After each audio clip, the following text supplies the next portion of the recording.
Connect हो रहे हैं 8th क्लास के हिस्ट्री के लेसन के लिए, जिसका नाम है नेशनलिस्ट मूवमेंट। यहाँ पे क्या करने वाले हैं, यहाँ हम करेंगे आजादी की बात।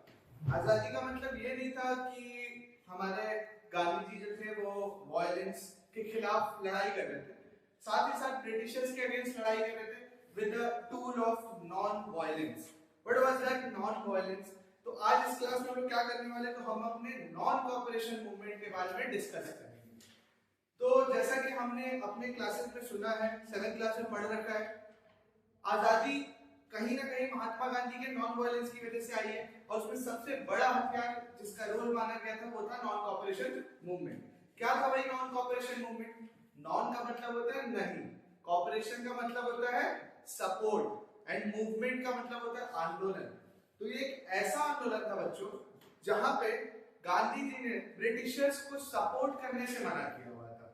तो ये मूवमेंट जो था उसमें गांधी जी का कहना था कि अगर जो ब्रिटिशर्स हैं वो इंडिया में अगर राज कर पाए हैं तो with the help of Indians, with the help of Indians के बिना वो यहाँ पे राज कर ही नहीं पाते।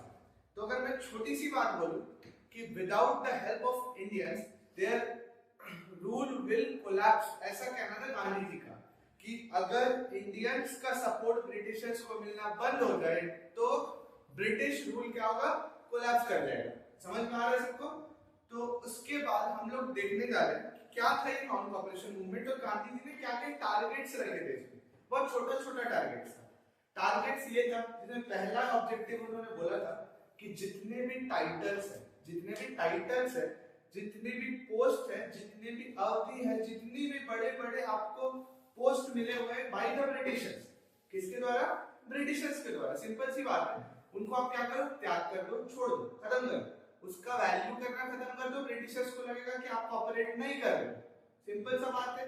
अगर आपकी क्लास की मैं बात कर लेता हूँ, किसी को अगर तुम्हारे बैग में 5000 रुपए है, अगर चोर को पता नहीं है कि तुम्हारे बैग में 5000 है तो चोरी हो पाएगा? नहीं हो पाएगा, सिंपल सा बात। पर अगर क्लास का ही कोई रिवीजन बन गया और बोल दिया कि उसके बैग में 5000 रुपए है, तो क्या होगा? बैग में से पैसा चोरी। तो गांधी जी का कहना यही था कि देश के देशवासी अगर ब्रिटिशर्स को सपोर्ट नहीं करेंगे तो क्या होगा? ब्रिटिश गवर्नमेंट कोलैप्स, खत्म, टाटा बाय बाय। ठीक है, समझ में आ रहा है सबको? नेक्स्ट पार्ट में बात है। पहला क्या अपील किया उन्होंने कि सारे टाइटल्स को क्या करो, सरेंडर कर दो। फिर बात आई कि ब्रिटिश के द्वारा कुछ स्कूल चलाए जाते होंगे, कुछ स्कूल्स, कुछ कॉलेजेस। तो गांधी जी ने कहा कि जितने भी स्कूल्स है, जितने भी कॉलेजेस है जो ब्रिटिश एस्टैब्लिश्ड है, उनको क्या करना है? छोड़ देना है। क्या करना है? छोड़ देना है। तो भैया आप लोग कहाँ पढ़ेंगे? ब्रिटिश के कॉलेज स्कूल को छोड़ देंगे तो कहीं पढ़ेंगे क्या? क्या अनपढ़ रह जाएंगे? पढ़ेंगे ना। तो उसके लिए उसी टाइम पे 2 जगह सेट हुआ था, जामिया मिलिया इस्लामिया। एक मुस्लिम कॉलेज था, कहां बना था? अलीगढ़ में। कहा? अलीगढ़ में। ठीक है। इसके बाद हिंदूज के लिए भी कुछ बना होगा, तो वो था काशी विद्यापीठ। कौन सा जगह था? काशी विद्यापीठ, जो बनारस। काशी नाम आप लोग सब सुने हुए होंगे, महादेव की नगरी, काशी की बात करी जा रही है। वहीं पे काशी विद्यापीठ बनाया गया, दैट वाज फॉर हिंदूज। और ऐसे एक सेटअप बना, आज भी ये दोनों कॉलेजेस एग्जिस्ट करते हैं। ठीक है। इसके बाद अगर मैं बात करूं, थोड़ी आगे की बात करते हैं। इसके बाद उनका अपील था कि जितने भी फॉरेन गुड्स हैं, जस्ट लाइक इंडिया में लोग क्या पहनना पसंद करते थे? Dhoti kurta. That will be also of khadi. Khadi के कपड़ों का नाम सुना आप लोगों ने? अरे जोर से बोलो। yes, बिल्कुल। तो खादी के जो कपड़े होते थे ना, वो खादी के कपड़े को इस्तेमाल करने पे बढ़ावा देने की बात गांधी जी ने कही। ठीक है। उसके लिए उन्होंने कहा कि जितने भी फॉरेन कपड़े आ रहे होंगे, जैसे कोट हो गया, जितना भी होगा, हम लोग मिलकर एक चौक पे इकट्ठे होंगे, सबको उसको इकट्ठा करेंगे और क्या करेंगे? उसमें आग लगा देंगे। That was called bonfire of foreign goods. क्या बोलते थे उसको? Bonfire of foreign goods. Clear है ना? आगे बढ़ते हैं। इतने करने के बाद, ठीक है, पूरे देश में हड़ताल और स्ट्राइक होगा, तब तो उनको लगेगा कि विरोध हो रहा है, नहीं तो पता चलेगा क्या विरोध हो रहा है। तो हड़ताल और स्ट्राइक्स भी होना उतना ही जरूरी था जितना आपके बाकी सारे मूवमेंट में जितने भी एस्पेक्ट्स देखे हमने, उतना ही जरूरी हड़ताल और स्ट्राइक भी था। बस वो नॉन वायलेंट होना चाहिए या नहीं होना चाहिए? कौन बताएगा? कोई बच्चे बताएं, नॉन वायलेंट होना चाहिए क्या या वायलेंट होना चाहिए? लड़ाई झगड़ा होना चाहिए या बिना लड़ाई झगड़ा के style? Non violent. Very good. कैसा होना चाहिए? नॉन वायलेंट हड़ताल एंड स्ट्राइक होना चाहिए। तो गांधी जी के छोटे छोटे अपील्स थे जो उन्होंने नॉन कोऑपरेशन में बोला। लेजिस्लेचर का नाम हमने अभी सीरीज में पढ़ रखा था। What was legislature? वो जगह जहां लॉ मेकिंग बॉडीज बैठती है, लॉ के बारे में हम लोग तो जो भी अनइवन लॉ था, जो इंडियंस के अगेंस्ट में था, उसको क्या करना था? सपोर्ट करे या नहीं करे? लेजिस्लेचर को सपोर्ट करे या नहीं करे? कौन बताएगा? लेजिस्लेचर को सपोर्ट नहीं करो, that is called non cooperation. Cooperate नहीं करना, ठीक है? तो उनके बनाए गए गलत लॉस को हम लोग को सपोर्ट करना है? नहीं करना। सिंपल सा। फॉरेन गुड्स को सपोर्ट करना है? फॉरेन गुड्स को सपोर्ट करना है क्या? नो। ओके, ठीक है। तो क्या करना है फॉरेन गुड्स का? आगे का कुछ सोचा है फॉरेन गुड्स का क्या करना है? बॉनफायर। Very good. क्या करेंगे?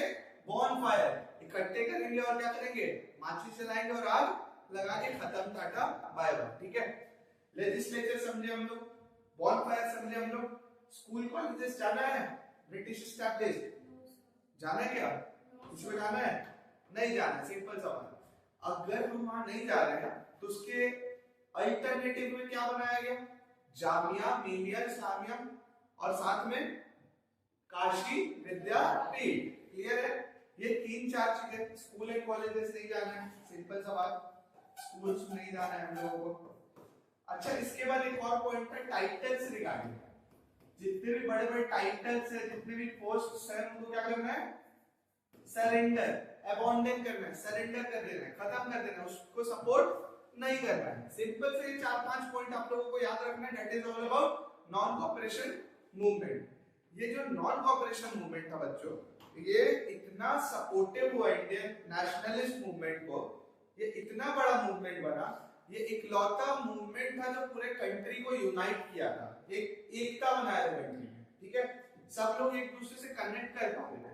सबको ये फील आ रहा था कि नहीं, foreigners are not our own, हम सब इंडियंस ही एक दूसरे के भाई बहन हैं, ठीक है? फॉरेनर से हमें कोई मतलब नहीं। ऐसा फीलिंग इंडियंस में डेवलप होना शुरू हुआ। अब ऐसा फीलिंग डेवलप होगा तो ऑब्वियस सा बात है कि इंडियंस अपने देश के लिए मर मिटेंगे, कट जाएंगे, है कि नहीं? ब्रिटिशर्स के खिलाफ लड़ना शुरू करेंगे कि नहीं करेंगे? बिल्कुल। ऐसे ही सब कुछ अच्छा से हो रहा था, पर इंडिया में सब कुछ अच्छा से होता तो उसी टाइम पे नहीं मिल जाता आजादी। थोड़ा तो और मिर्च मसाला बचा होगा ना। उसी से एक नया टॉपिक की तरफ हम लोग बढ़ने जाएंगे, that is called Chauri Chaura incident. क्या था? चौरी चौरा इंसिडेंट। ये कोई जगह का नाम है क्या चौरी चौरा? किसी को पता है? It is a place in UP. कहां पे? यूपी में एक जगह है जिसका नाम है चौरी चौरा, ठीक है? कुछ तो हुआ होगा, लेट्स सी क्या हुआ था वहां। चौरी चौरा एक जगह था नॉर्मल सा, ठीक है? वहां कुछ लोग इकट्ठे हुए थे, ठीक है?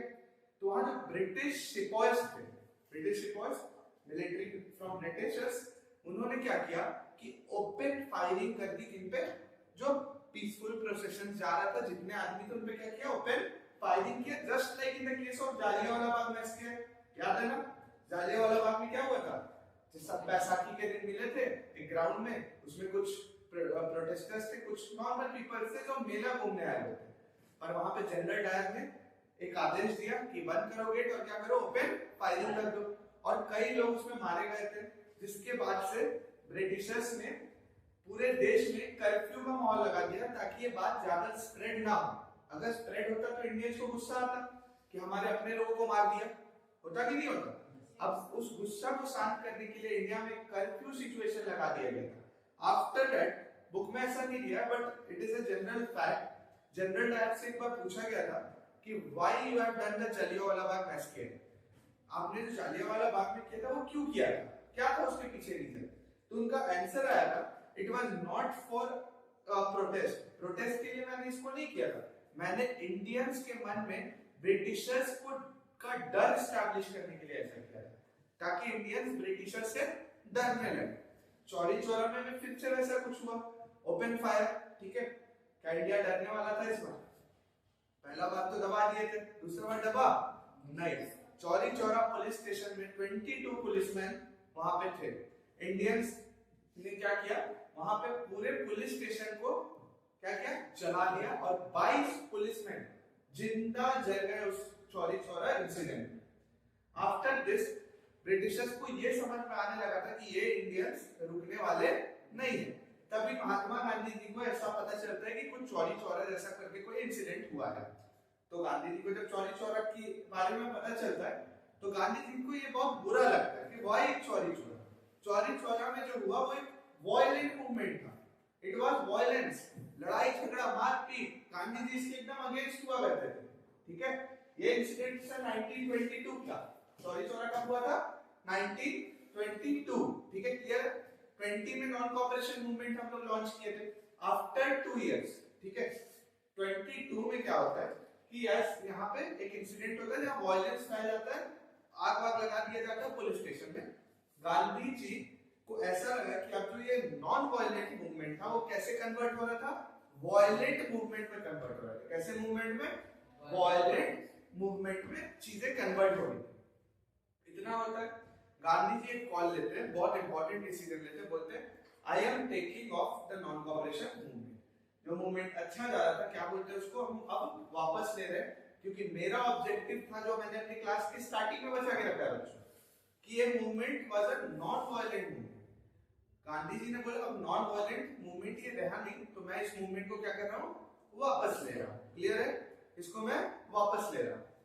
ये सुनने के बाद कई सारे बहुत सारे बड़े लीडर्स जो थे, जैसे जवाहरलाल नेहरू थे, हमारे सुभाष चंद्र बोस थे, ये इस डिसीजन से खुश नहीं थे कि एक इंसिडेंट की वजह से हम लोग अपना नॉन कोऑपरेशन मूवमेंट को वापस नहीं ले सकते। ठीक है, दैट वाज जेन्युइनली ट्रू कि एक छोटे से इंसिडेंट की वजह से नॉन कोऑपरेशन मूवमेंट को वापस नहीं लेना चाहिए था। ऐसा जवाहरलाल नेहरू एंड सुभाष चंद्र बोस और साथ में कई लीडर्स का कहना था। ठीक है, बट गांधी जी ने तो डिसीजन ले लिया था और मूवमेंट को उन्होंने वापस ले लिया था। इसके बाद क्या होता है, थोड़ा सा सिचुएशंस आगे बढ़ता है। ठीक है, कई लीडर्स इसके अपोजिशन में थे, कई लीडर्स के सपोर्ट में थे। क्लियर है? आगे स्टोरी बढ़ता है और आपको क्या लगता है, ब्रिटिशर तो गांधी जी से बहुत खुश हो गए, भाई नॉन कोऑपरेशन जैसा बड़ा चीज वापस ले लिए तो ब्रिटिशर्स को तो खुश होना चाहिए था ना गांधी जी से। पर यहाँ हुआ उल्टा। जैसे ही नॉन कोऑपरेशन मूवमेंट वापस लिया गया, गांधी जी को अरेस्ट कर लिया गया और गांधी जी को जेल भेज दिया गया। ठीक है, कि आप ही ने ये मूवमेंट लॉन्च किया था, तो गांधी जी को उल्टा झेलना पड़ा इस चीज का। क्लियर है? लेकिन गांधी जी रुकने वाले में से तो थे नहीं। आफ्टर कमिंग फ्रॉम जेल, इतने प्रॉब्लम्स के बाद भी गांधी जी डिस्क्रिमिनेशन, अनटचेबिलिटी और जितने टाइप का अनजस्टिस, इनजस्टिस हमारे कंट्री में हो रहा था, उन सब के लिए फाइट किए। And finally non cooperation movement was one of the sector जहां उनको बहुत ज्यादा ऐसा सपोर्ट मिला। हमारा देश यूनाइट हो गया, हिंदू मुस्लिम्स यूनाइट हो गए, अनटचेबिलिटीज वाला चीज खत्म हो गया देश से कहीं ना कहीं। तो this was the significance of nationalist movement and non cooperation movement, जहां हमने थोड़ा मोड़ा गांधी जी का रोल पढ़ा, चौरी चौरा इंसिडेंट के बारे में पढ़ा और नॉन कोऑपरेशन मूवमेंट के बारे में पढ़ा। तो आज का वीडियो में हम लोग इतना ही कवर करने वाले हैं, फिर हम लोग नेक्स्ट क्लास में मिलेंगे अपने एक और नए मूवमेंट के साथ, that will be a civil disobedience movement. और हम लोग इसी के साथ अपना वीडियो को एंड करते हैं। थैंक यू, और आप लोग चैनल को सब्सक्राइब करिए, लाइक करिए, शेयर करिए और थोड़ा सा हमें अपना सपोर्ट दिखाइए। थैंक यू बच्चों, हैव अ नाइस डे।